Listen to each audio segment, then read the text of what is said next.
Bonjour, nouvelle vidéo aujourd'hui d'une réparation d'une lampe solaire. C'est une lampe solaire qui coûte une quinzaine d'euros, ça éclaire plutôt bien. Malheureusement, dans mon cas, au bout de 6 mois, ça ne fonctionnait plus. Donc au début, je me suis orienté, je me suis dit je vais démonter, il y a sûrement l'accu qui est de mauvaise qualité. Donc j'ai ouvert. Hop.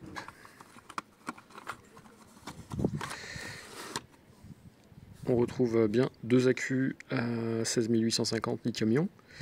Donc ceux-là, je les ai remplacés.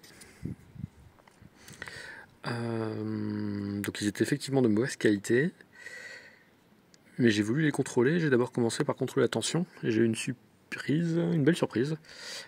En tension, j'avais 5 volts. Donc pour info, les accus ne doivent jamais passer 4,2 volts.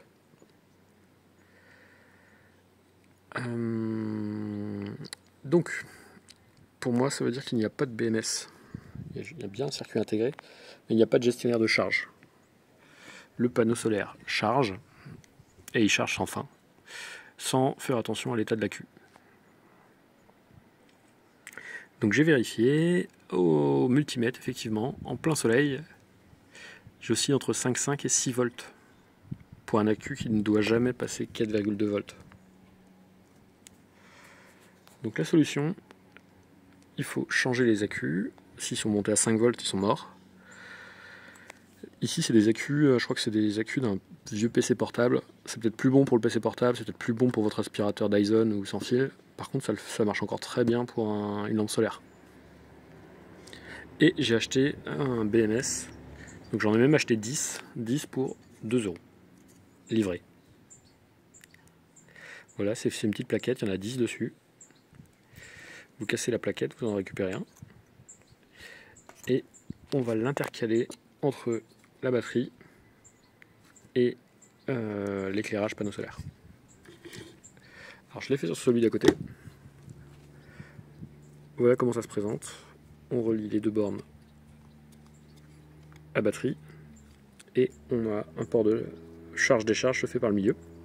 Le BMS va s'assurer que la batterie ne dépasse pas 4,2 volts. Si la tension de batterie passe à 4,2 volts, la charge va se couper. Et pareil à la décharge, on ne va jamais descendre en dessous 3,7 volts pour pas détériorer les batteries.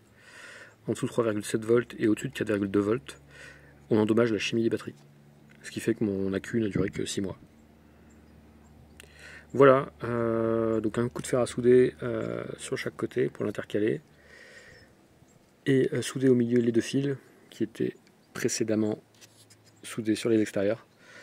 Voilà, la modif coûte pas 1 euro par éclairage, va sauver vos éclairages solaires et ça prend 10 minutes, le temps de sortir le fer à souder, quoi. Voilà.